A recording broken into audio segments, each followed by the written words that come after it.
Fique de pé em nome de Jesus.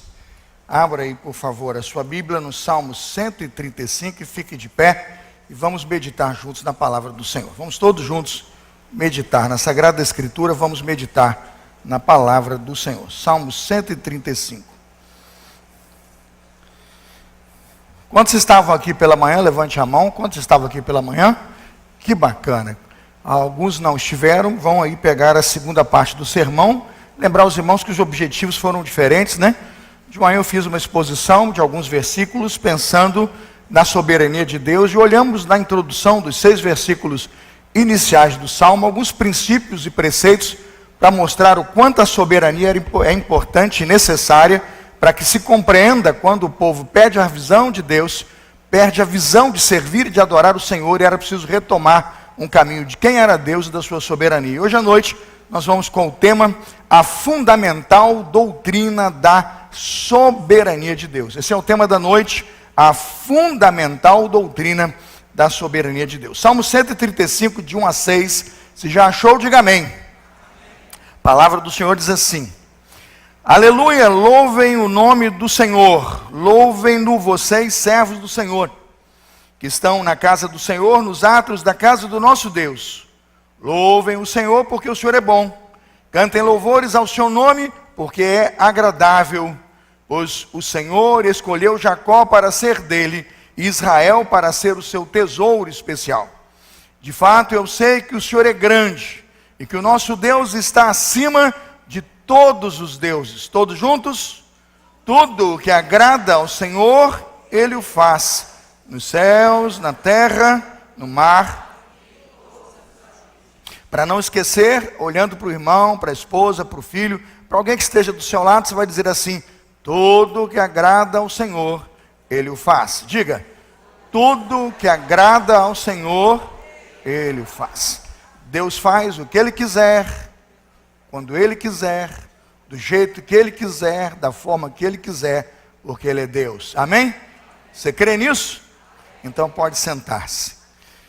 O povo precisava ser lembrado sobre quem Deus é. Atravessava o povo nesse momento da história, com certeza, provavelmente um momento pós-exílico, eu creio assim, é uma interpretação, não é uma assertiva documental histórica. Eu creio que num momento talvez pós-exílico, ao ver o culto a Deus e o momento em que eles estavam no templo do Senhor, eles perderam a visão de quem Deus era. Talvez estivessem comparando Deus a deuses comuns, a deuses pagãos dos outros povos e das outras terras. Salmo 135, 5 diz: de fato eu sei que o Senhor é grande e que o nosso Deus está acima de quem?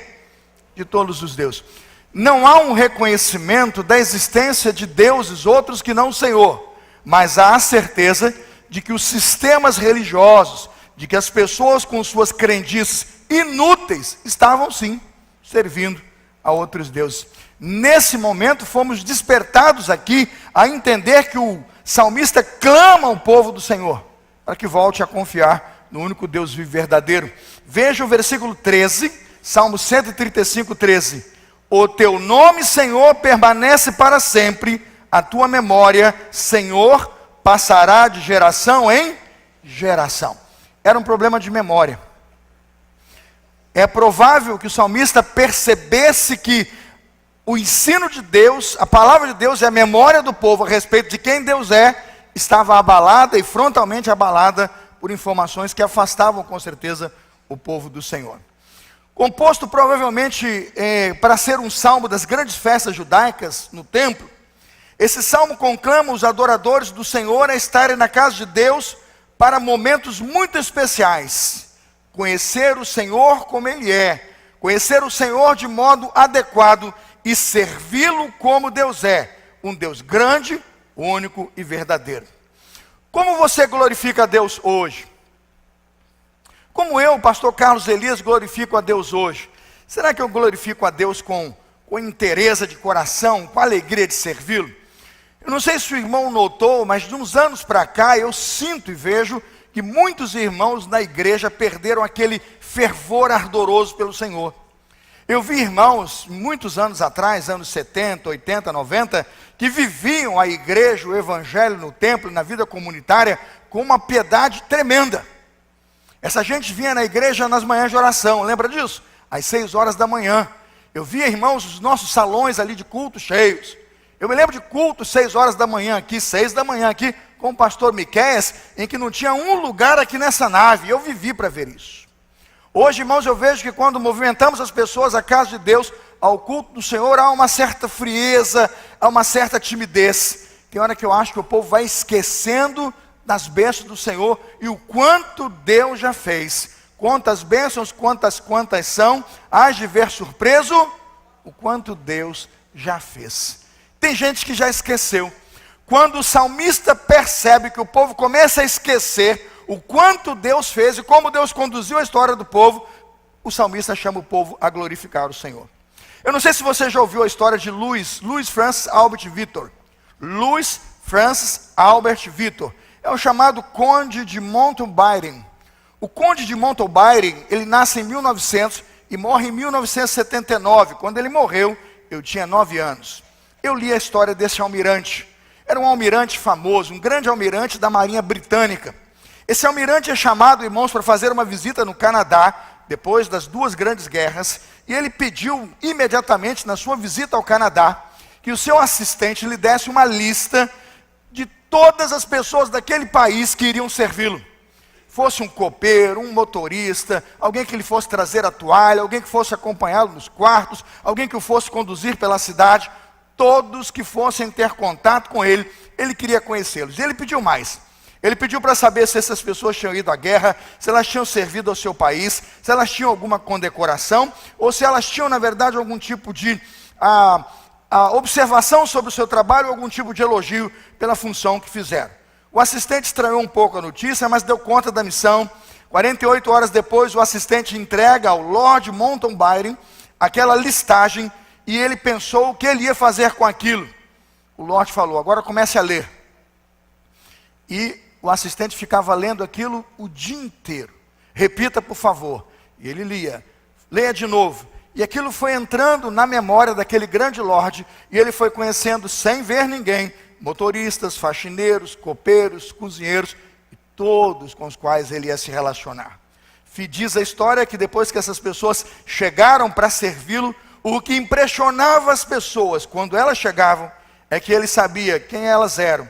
Ele sabia de sua história, em sua memória estava viva o respeito, a honra, o caráter daquele homem a respeito de cada uma daquelas pessoas, inclusive aquelas que serviram o seu país. O que aquele Lorde nos ensinou, irmãos, é que quando temos uma boa memória de uma pessoa, e que quando sabemos de fato o que essa pessoa é, ou o que ela tem feito em nossa direção, nós podemos e devemos ser muito gratos pelo que ela fez. Quem está nesse culto aqui tem pelo menos uma pessoa que você reconhece agora na sua memória, que já fez muito por você e que você pode dizer obrigado. Quem tem essa pessoa na sua memória, levante a mão. Não é gostoso? Você olhar para uma pessoa e saber o nome dela e dizer: eu sou o devedor. Pode ser um pai, pode ser a mãe, pode ser um avô, pode ser um vizinho, pode ser um professor. Alguém que numa hora mais difícil se aproximou de você e lhe ajudou. Sabe por que você é grato e sabe por que você honra? Você tem uma memória extremamente positiva desta pessoa e de como ela caminhou com você no momento mais difícil da sua vida. O Salmo 135:13 dirá: a tua memória, Senhor, será lembrada por todas as gerações. Ao cantar este salmo, o salmista esperava ensinar ao povo 2 tipos de canção. Primeiro, a primeira canção deste salmo canta um hino de louvor e demonstra a grandeza de um Deus incomparável. Salmo 135:5. Dê uma olhada, porque eu conheço que o Senhor é grande e que nosso Senhor está acima de todos os deuses. Por que esse povo adorava o Senhor? Porque eles louvavam ao Senhor. Veja o que diz o salmista: de fato eu sei que o Senhor é o quê? Grande. Quantas vezes em nossos cultos cantamos aqui a grandeza do Senhor e a bondade do Senhor? Quem nunca cantou grande é o Senhor e muito digno de louvor? Quem nunca cantou a bondade de Deus e não chorou, não se emocionou cantando e louvando a Deus pela sua bondade? Nós o louvamos, irmãos, por quê? Porque sabemos quem Deus é. O segundo princípio pelo qual o salmista nos ensina como igreja, e ensinou a sua comunidade a louvar e adorar o Senhor, é que na verdade aquele era um hino de ação de graças. Aquele hino de ação de graças demonstra a inutilidade de deuses pagãos e falsos e a grandeza do Deus vivo e verdadeiro. E esse, para o salmista, era o motivo pelo qual o povo deveria louvar. Com tanta falcatrua, com tanta fake news, com tanto Deus falso, agradeça. Você se relaciona com o único Deus vivo e verdadeiro, e Ele se relaciona com você. Qual é a comparação aqui? O salmista faz uma comparação de duas direções. Primeiro, ídolos sem vida, que não nos podem salvar. Segundo, o Deus vivo e verdadeiro, o único Deus que pode construir uma história de amor e de relação de amor com a sua igreja e com o seu povo. O que isso nos ensina a respeito da soberania de Deus? Irmãos, eu entendo que a doutrina da soberania de Deus pode ser interpretada e conhecida neste salmo por todo ele. E há cinco, eu disse de manhã 4, mas na verdade eu desdobrei um último aqui de uma interpretação que fiz do texto agora à tarde. Eu quero passar 5 e eu termino. O primeiro conceito que me leva a crer num Deus soberano e me faz adorar a Deus por sua soberania, que está no Salmo, está no versículo 3, é a bondade de Deus. Veja o Salmo 135, 3, me acompanhe. Louvem o Senhor, porque o Senhor é bom. Em primeiro lugar, ele diz, exaltem o Senhor, porque o Senhor é bom. A palavra é aleluia. Aleluia, que tov Yavé. Aleluia, que tov Yavé. Louvai ao Senhor, porque Ele é bom. A palavra é tão simples, que tov Yavé, porque o nosso Jeová, o nosso Javé é um Deus bondoso. Apesar de parecer uma declaração muito simples e para alguns até genérica, essa declaração, irmãos, é histórica e trata de um atributo maravilhoso de Deus. E veja, afirmo que todos os atributos que você vai encontrar a partir desse versículo são inerentes ao primeiro. Todos os outros atributos que você vai encontrar versículo a versículo daqui até o final do Salmo virão deste primeiro atributo e grande atributo do Senhor: Deus é bom. Quem nunca cantou da bondade de Deus? Por isso ele diz no versículo 3, cantai ao Senhor. Ele diz, zamerul shmo, né? É o hebraico, cante ao Senhor. Juntos cantemos ao Senhor e louvemos. Ele tem um motivo, versículo 3, porque é prazeroso, porque é agradável, porque é maravilhoso, porque é magnífico exaltar, louvar e bendizer o nome do Senhor. A bondade de Deus aqui é reconhecida pelo salmista como uma bondade grande e enorme. Não se pode medir e não se pode calcular. Essa bondade envolve, na verdade, irmãos, diante do povo, um coração de um povo que adora não mais a falsos deuses, que se liberta da degradação, que se liberta da imoralidade, que se liberta do sofrimento, que se liberta, irmãos, lá na terra dos cananitas, de sacrifícios humanos, como era o caso, para amar e servir a um Deus bondoso que os preservou. Sabe qual é o motivo pelo qual esse povo celebrava a bondade de Deus e a soberania de um Deus bondoso no cuidado com seu povo? Salmo 135, versículo 4. Pois o Senhor escolheu Jacó para si e Israel para sua possessão. Eles podiam agradecer, sem méritos, sem nenhum tipo de merecimento, chegavam ao Senhor gratos e dizendo, que graça fizemos nós, que tipo de povo somos nós para merecer tamanha bondade? Deus respondia, que Yaakov bará loiá ish el lisgulator. É hebraico, difícil, né? Ele dizia, o Senhor escolheu Jacó para si e Israel para ser a sua possessão. Irmãos, você tem motivo para agradecer? Agradeça, número 1, pelo quê? Pela bondade de Deus. Pela chuva que cai, pelo sol que se levanta, pela lua que brilha durante a noite, faz refulgir e faz resplandecer o sol, pelo ar que respira, pelo sustento que tem, pela igreja da qual você faz parte, pelo pastoreio que você recebe. Eu tenho glória a Deus na igreja por isso? Sim, eu tenho glória a Deus da igreja por isso? Sim, eu tenho, glória a Deus. Sabe por quê? Porque Deus é bom, o tempo todo Deus é bom. Não é um jargão, é uma doutrina. Ela diz respeito à soberania de Deus. Em tudo que Deus faz é bom. Dê uma olhada no segundo ensino que me faz entender o poder soberano de Deus e como sua soberania é percebida neste salmo. Há um atributo de Deus soberano aqui. Sabe qual é o segundo? Passamos da bondade para o poder. Entenderam? Da bondade para o poder. Veja o versículo de número 5. Salmo 135, 5. Pois eu sei que o Senhor é grande e que o nosso Deus é maior do que todos os deuses. O que ele está dizendo? Quão poderoso é o nosso Deus. Ele coloca o poder de Deus em dimensões que nós não podemos aqui quantificar e nem mesmo aqui tentar aqui qualificar. Sim, Deus é poderoso demais, pois eu sei que o Senhor é grande e que o nosso Deus, ele diz, é maior do que todos os deuses. Ele vai dizer, Kiani Adat Kigadol. Ele vai dizer, Yahvé Wa Adonenu, Mikol Elohim. Ou seja, como é grande o Senhor e está acima de todos os deuses. Não haveria um judeu, não haveria ninguém no templo que ouvindo essa expressão não se curvaria diante do Senhor e não diria, eu te louvo, Senhor, e eu canto neste culto, porque grande é o Senhor, porque poderoso é o Senhor, porque bom é o Senhor em todos os seus caminhos.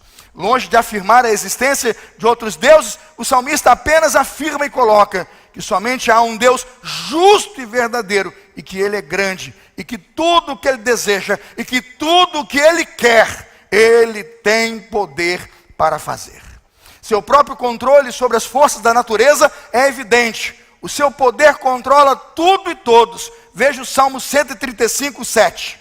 Faz subir os vapores das extremidades da terra, faz os relâmpagos para a chuva, tira os ventos dos seus tesouros. Nós de manhã lemos aí reservatórios, né? Faz subir as nuvens dos confins da terra e faz os relâmpagos para a chuva, faz sair o vento dos seus reservatórios. Meu Deus, que coisa preciosa, é um Deus que tem tudo isso em suas mãos, e quando necessita, vai ousando lançar isso sobre os homens, para o seu governo, e para explanar o seu domínio sobre a humanidade. Quem já percebeu domingo que o pastor Fausto nos deu uma aula sobre um Deus poderoso e sobre um Deus que tem tudo no controle? Um Deus poderoso que tem tudo no controle, Ele é onisciente. Vamos repetir juntos? Ele é onisciente. Um Deus poderoso que tem tudo no controle, Ele é o quê? Onipotente. Repita. Um Deus que é poderoso, tem tudo no controle, controla tudo, Ele é onipresente. Vamos juntos? Abra sua Bíblia no Salmo 139 agora. E veja como é importante, irmãos, que quando adorarmos o Senhor, e devemos adorar o Senhor, nós o adoremos, porque Ele é um Deus, aqui entenda, trino, e se manifesta em 3 dimensões de grandeza e poder: onisciência, onipresença e onipotência. Salmo 139, acompanhe rapidamente os versos 1 a 4. Senhor, Tu me sondas e me conheces. Sabes quando me sento e quando me levanto. De longe conheces o meu pensamento. O irmão consegue perceber a palavra conheces o tempo todo aqui? De longe conheces o meu pensamento. Verso 3. Observas meu andar e meu deitar. E o irmão vai marcando aí quantas vezes a palavra vai expressar conhecimento, né? E conheces todos os meus caminhos. A palavra ainda nem chegou à minha língua, e o Senhor tudo conhece. Quem é esse Deus aqui, irmãos? Onisciente. Amém? Está aqui, ó. O Deus onisciente se preocupa com você. Um Deus que mesmo quando você não diz nada, e quando você não consegue abrir a sua garganta para pedir socorro, Ele sabe o tamanho da sua dor. Um Deus onisciente, um Deus soberano, se manifesta na sua onisciência. Dá uma olhada no verso 5, acompanhe. Verso 5, Salmo 139. Tu me cercas por todos os lados,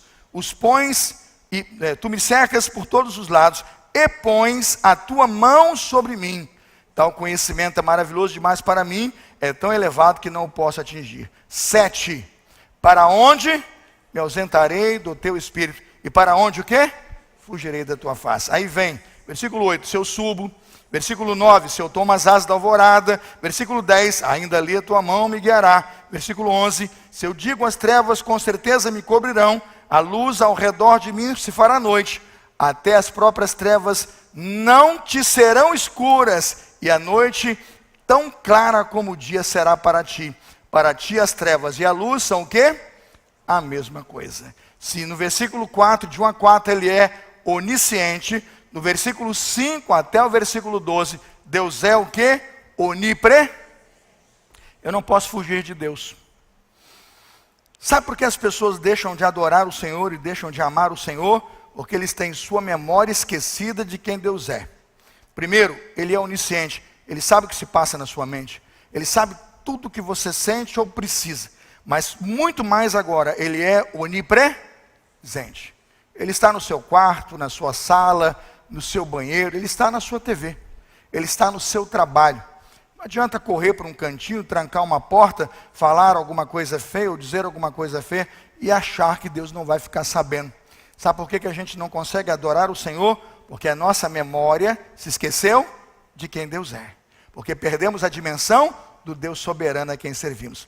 Sabe por que pessoas fazem bobagem, tantas bobagens que fazem? Porque esquecem que Deus está ali. Imagina um cristão casado, pega uma mulher de outro, leva para um motel, dorme com ela e acha que Deus não está lá naquele quarto, sendo envergonhado por aquele irmão que está fazendo aquele tipo de pecado e adultério. Por que ele faz? Porque ele perde a dimensão de quem Deus é. Se eu sei que Deus é onisciente e se reconheço que Ele é onipresente, eu sei que Ele está ali comigo. Sim ou não? Porque o Salmo diz, eu não posso fugir do Senhor. Dá uma olhada, por favor, irmãos, os versos 14 e 15 do Salmo 139. Graças te dou, visto que de modo assombroso e maravilhoso me formastes. As tuas obras são admiráveis. A minha alma o sabe muito bem. Meus amados irmãos, não há como não perceber a onipotência do Senhor aqui. Não há como não perceber o tamanho do poder de Deus e a grandeza do Senhor e o seu poder para criar e dar domínio a tudo. E quantas vezes nós não agradecemos ao Senhor por tamanho poder. Veja o versículo 16. Os teus olhos viram minha substância ainda informe, e no teu livro foram escritos todos os meus dias, cada um deles escrito e determinado, quando nenhum deles o quê? Nenhum deles existia. Quantos acreditam nesse Deus onipotente? Ergam suas mãos e digam, eu creio. Não perca essa dimensão. A maior doutrina que um crente pode abraçar e crer, irmãos, é a soberania de Deus. E viver debaixo dessa soberania, glorificando-o todo dia. Porque veja, onisciente é Deus, onipresente é Deus, mas também onipotente. Dá uma olhada nos versos 23 e 24 e vamos terminar, só para você entender como funciona na mente de uma pessoa e de um ser humano quando ele conhece a Deus e lembra de quem Deus é. Olha o que o salmista vai dizer aqui, o salmista Davi, 23 e 24. Sonda-me, ó Deus, e conhece. Por que ele pede para Deus conhecer o coração? Sonda-me, Senhor, e conhece. Porque ele sabe que Deus é o quê? Onisciente. É isso que faz você orar certinho. Né, pastor Lucas? É isso que faz com que ele se aproxime de Deus de forma o quê? Qualificada. Ele ora e se apresenta diante de Deus com esse coração. Senhor, o Senhor me conhece, conhece o meu coração. Então prova-me e conhece o quê? Os meus pensamentos. Ele ora a um Deus onisciente. Veja o verso 24, me acompanhe. Vê se há em mim o quê? Vê se há em mim algum caminho mau. Ele pede, na verdade, que com o poder dele, o Senhor intervenha a esse caminho mau e perverso. E por último, veja, não só onisciente e onipotente, mas ele pede a onipresença. E guia-me aonde? Pelo caminho eterno. O que ele quer é a presença de Deus por todo o caminhar. Percebe que a oração de um cristão pode ser qualificada ou desqualificada pela compreensão que você tem de quem Deus é, sim ou não? Sim, irmãos. Um crente que sabe quem Deus é e tem firmada a boa doutrina a respeito da soberania do Senhor, com certeza saberá orar e pedir as bênçãos do Pai. Vamos ao terceiro atributo, falamos, já passamos pelo primeiro, a bondade. Passamos pela bondade, sim ou não? Passamos pelo poder, sim ou não? Agora vamos ao terceiro, justiça. A gente conjuga muito bondade, amor e muitas coisas. Esquece de conjugar justiça. Dá uma olhada, por favor, no texto sagrado, no versículo 8, Salmo 135, deixa eu voltar aqui, Salmo 135, dá uma olhada no verso 8. Foi ele quem matou os primogênitos no Egito, tanto das pessoas como dos animais. Irmãos, a palavra aqui, golpear, é a palavra ferir, naká. Quando diz que o Senhor abateu, que o Senhor golpeou, que o Senhor feriu, o que ele está dizendo é que Deus fez justiça. As pragas do Egito e a destruição pela qual o Egito passa, irmãos, e todo o poderio militar do Egito foi comprometido, veja o verso 9, Foi ele quem fez sinais e maravilhas em seu meio, ó Egito, contra Faraó e todos o quê? E todos os seus servos. O que Deus está dizendo é que isso aqui não é um ato impensado. Isso aqui é um ato da justiça de Deus. Em todo o percurso dos israelitas até a terra da promessa, Deus guardou o seu povo, Deus protegeu o seu povo, de modo que quando o povo de Deus foi chegando à terra, toda a terra onde havia ocupação foi sendo transferida e entregue, irmãos, para o povo de Deus. Salmo 135, versículo 12. E a terra deles deu em herança a Israel, o seu povo. Por que Deus foi tirando aquele povo, colocando o seu povo? Porque Deus prometeu. Por que Deus faz esse tipo de correção com o povo que está na terra? Deus não é injusto. Aquela ação de Deus de tirar as pessoas que habitam aquela terra e entregá-la ao seu povo mostram o quanto Deus não é injusto. Ao contrário, aqui está afirmada a justiça de Deus, que Deus entrou em ação para abençoar o seu povo e para punir as nações cananitas. Leia todo o Antigo Testamento e você verá como Deus desejou cumprir sua promessa de fidelidade ao seu povo e corrigir com mão pesada, com justiça, as nações cananitas. A quem ele disse isso? Abra sua Bíblia em Gênesis 15. Vamos abrir o texto que é muito importante. Gênesis 15, 16. Olha o que Deus prometeu ao pai da fé e como Deus honraria a sua promessa anos depois. Gênesis 15, 16. Eu gostaria de ler um pouquinho antes. Deixa eu verificar aqui com os irmãos onde posso ler. Gênesis 15, vamos ler o verso 13. Então o Senhor lhe disse: fique sabendo com certeza que a sua posteridade será peregrina na terra alheia, será reduzida à escravidão e será afligida durante o quê? 400 anos. Agora 14. Olha o que Deus prometeu a Abraão. Mas eu castigarei a nação que o quê? Que os escravizar. Depois eles sairão com muitas riquezas. E você irá para junto de seus pais e em paz será sepultado em boa velhice. 16, aqui é a promessa. Aqui é importante entender o texto. Na quarta geração, voltarão para onde? Voltarão para cá. Na quarta geração voltarão para cá, porque a medida da iniquidade dos amorreus ainda não o quê? Não se encheu. Irmãos, quem em sã consciência se lembraria de uma palavra dada há 400 anos? Você viu aqui? 4 gerações. Luiz Fernando? 4 gerações. Tem o pai, aí tem o filho, aí vem o neto, o bisneto. 4 gerações. Quantos anos, pastor Ari? 400 anos. Aproximadamente à luz do Antigo Testamento. Deus voltou e cumpriu sua promessa.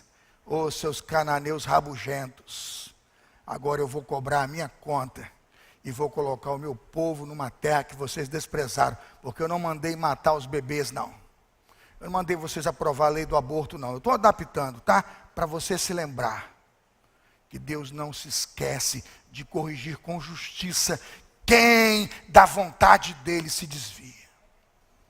Você fica olhando às vezes aquele filme lá, por que o povo entrou naquela terra? A Angélica um dia perguntou, né? E com espada e vai, e essa gente toda sendo varrida. Porque Deus é um Deus de bondade, Deus é um Deus de poder, mas Deus é um Deus de justiça. Não fique achando que quem brinca com o povo de Deus, que quem não honra os servos de Deus e não qualifica as pessoas que são de Deus, que Deus não colocará a sua mão e não incorrerá cada uma delas em correção. Porque Deus é bondade, amém, irmãos? Porque Deus é poder, amém, irmãos? Mas Deus é o quê? Justiça. A quarta geração corrigida. Vamos ao quarto atributo, irmãos. O quarto atributo divino, qual é? Misericórdia. Estão comigo, irmãos? Da bondade para o poder, do poder para a justiça, da justiça para o quê? Misericórdia. Abra o verso 14, irmãos. Verso 14. Pois o Senhor julga o seu povo. Justiça é bênção, sim ou não? Justiça é bênção, sim ou não? Aleluia. É justo, irmãos. Justo é justo. Justiça é justiça. E Deus é fiel e justo em todos os seus caminhos. Amém? Agora é gostoso a parte 2 ali. Justiça salta direto para a misericórdia. Mas ele se compadece dos seus servos. Um atributo maravilhoso que eu devo celebrar e agradecer ao meu Deus todos os dias é a sua misericórdia. O fato dele se compadecer dos seus servos. Era isso que o salmista pediu e solicitou, que pais contassem aos seus filhos até as futuras gerações. Salmo 135, 13, ele diz: Yahvé Shinká Leolã, Yahvé Tikretar Ledor Uador. Ou seja, contem isso a todas as futuras gerações. A ideia do texto aqui nos faz pensar e dizer que o povo só podia agradecer, porque Deus poderia ter vindo com juízo pesado sobre eles. Mas para com o seu povo, Deus agiu com o quê? Misericórdia. Jesus, filho de Davi, tem o quê? Compaixão de nós. O Senhor julga seu povo, diz o salmista, que Adim Yahvé Aminô. O Senhor julga seu povo, mas o Senhor usa de misericórdia com seu povo. O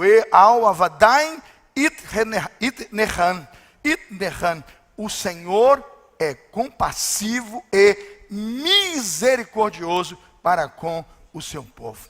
A indignidade de um servo não impede que Deus seja bom com ele. A falta e a total falta, muitas vezes, de honra, ou até muitas vezes o desvio pelo pecado, pode a Deus aprover. Olhar para esta pessoa com misericórdia e compaixão e querer e desejar reconciliá-la. Lembra de Jacó, antes de ser chamado Israel? O nome de Jacó era usurpador. A Bíblia diz, Gênesis 32, 10. Veja o texto. Gênesis 32, 10. Sou indigno de todas as misericórdias e de toda a fidelidade que tens usado para com teu servo. O que Jacó está dizendo aqui? Gênesis 32, 10. Que ele não se sentia digno de receber tamanha graça e tamanha misericórdia do seu Deus. É a afirmação do salmista no Salmo 135. Não há dignidade em nós, não há méritos em nós, mas a soberania de Deus decide. Ele usa de misericórdia com quem ele desejar usar de misericórdia. É por isso que Paulo vai usar a figura de Esaú e Jacó de novo, em Romanos 9, para contar, a história da justiça e da misericórdia de Deus. Lembra das lamentações de Jeremias, irmãos? O profeta Jeremias, em suas lamentações, compreendeu esse atributo de Deus. Lamentações 3, 22, não sei se tem na tela, ele diz assim: as misericórdias do Senhor são o quê? São a causa de não sermos consumidos. Por quê, irmãos? Porque as suas misericórdias, elas são novas a cada manhã. Então eu digo assim, eu gosto de celebrar a soberania de Deus. Vamos lembrar, você celebra a soberania de Deus e agradece pela sua bondade. Sim ou não? Amém. Pelo seu poder, sim ou não? Amém. Pela sua justiça, sim ou não? Amém. Mas nunca esqueça de agradecer pela misericórdia. Eu, perdido pecador, longe do meu Jesus, já me achava sem vigor a perecer, mas Cristo me achou. Ele usou o quê? De misericórdia para comigo. Eu, dos pecadores, o principal. O quinto atributo, é que eu vou terminar a mensagem, eu estou terminando aqui. Qual é o quinto atributo? Eu orava e encontrei hoje, por percepção, hoje à tarde, essa percepção do texto espiritual que recebi ali ao ler os comentários e o texto. O quinto atributo, eu identifiquei num contraponto, está nos versículos de 15 a 18, me acompanhe, do Salmo 135. Ele diz assim: os ídolos das nações são prata e ouro, obra de mãos humanas. Tem boca e não falam, tem olhos e não veem, tem ouvidos e não ouvem. Olha o versículo 17, irmãos. Pois não há o quê? Não há alento de vida em sua boca. Veja o verso 17 na sua Bíblia. Não sei como é que está na sua Bíblia. Na Bíblia da Almeida Corrigida e Fiel, nem há respiro algum. Alguém tem essa versão aí? Não há respiro algum. Bíblia boa, viu, irmão? Muito boa. Tradução excelente. O respirar. Ele não respira mais, é morto. Segunda versão que traduzi é NVI. Quem tem NVI aí? Diz assim: nem há respiração na sua boca. Quem tem NVI aí? Ó, quanta gente. Respiração. E a NVT? Em sua boca não há o quê? Não há fôlego de vida. E muita pessoa chega assim e fala: pastor, o que eu faço com aquele namorado ou com o marido? Está com um mau hálito terrível. Eu digo: agradeça a Deus, está vivo. Não é piada não, irmãos. Não vou brincar na hora do sermão não. Está vivo. A irmã, como assim, pastor? Mau hálito terrível. Irmã, no aniversário da escova de dente, no dia dos pais dê a pasta, e no final do ano, Natal, deu o enxaguante bucal, e glorifica, está vivo. Hálito. Bota a tradução, alento. Respira. Sabe por que essa imagem não tem hálito? Sabe por que ela não respira? Porque ela não está o quê? Viva, ela está morta, é inútil. Hoje eu celebro a Deus. Hoje, sabe, João Luiz, eu agradeço a Deus, porque o meu Deus está vivo. E é a vida dele que me faz viver. É a bênção dele que me faz sorrir. É a palavra dele que me faz ser alegre. O Senhor soprou, olha, alento, o seu hálito. O Senhor soprou o seu ruar em mim. Deus é existente, ser pessoal. Deus é espírito vivo, reto e pessoal e verdadeiro. Por isso ele é Deus acima de todos os deuses. Eu gosto da expressão que ele usa aqui. Tem boca, não fala, tem olho, não vê, né? Ou não enxerga, tem ouvido, mas não escuta. Tem respiração em suas bocas. A tradução do texto é o Elo Yazinu, Af Ren Yesh, Ruah Befren. Ruah Befren, Ruah, o sopro da vida. Quando Deus cria o ser humano no jardim do Éden, pega o pó da terra e sopra nele Ruah, o vento da vida, o fôlego da vida. O que eu hoje louvo e celebro a Deus em expressão de culto a respeito da sua soberania é que o nosso Deus é vivo. O nosso Deus é o motivo da vida que nós temos. O verso 18 diz que aquele que segue a morte, Salmo 135, 18, se torna tal qual o seu ídolo, um morto-vivo. Salmo 135, 18 diz, aqueles que fazem ídolos e neles confiam, são o quê? Exatamente, pode colocar o final, são exatamente iguais a eles. Salmo 135, 18. Eles ficam idênticos ao ídolo que ele faz. Pode verificar. O idólatra fica igualzinho ao seu ídolo. Se ela idolatra a atriz, a moça, ela pinta o cabelo da cor, ela compra o sapato do salto, ela veste o colar igual. O menino que torce tem como ídolo jogador de futebol. O cabelo dele faz o quê? Corta igual. A idolatria, irmãos, é o reflexo de nossa projeção e identidade. Nós nos tornamos a imagem daquilo que adoramos. O apelo do salmista é: adore o Deus vivo e verdadeiro. Adore o Deus santo e ressurreto. Adore a Cristo Jesus. Lembra de Romanos 8, 29? Tem na tela Romanos 8, 29. Que texto precioso, que me faz hoje entender o que o Deus soberano planejou para mim. Romanos 8, 29. Todos juntos na tela?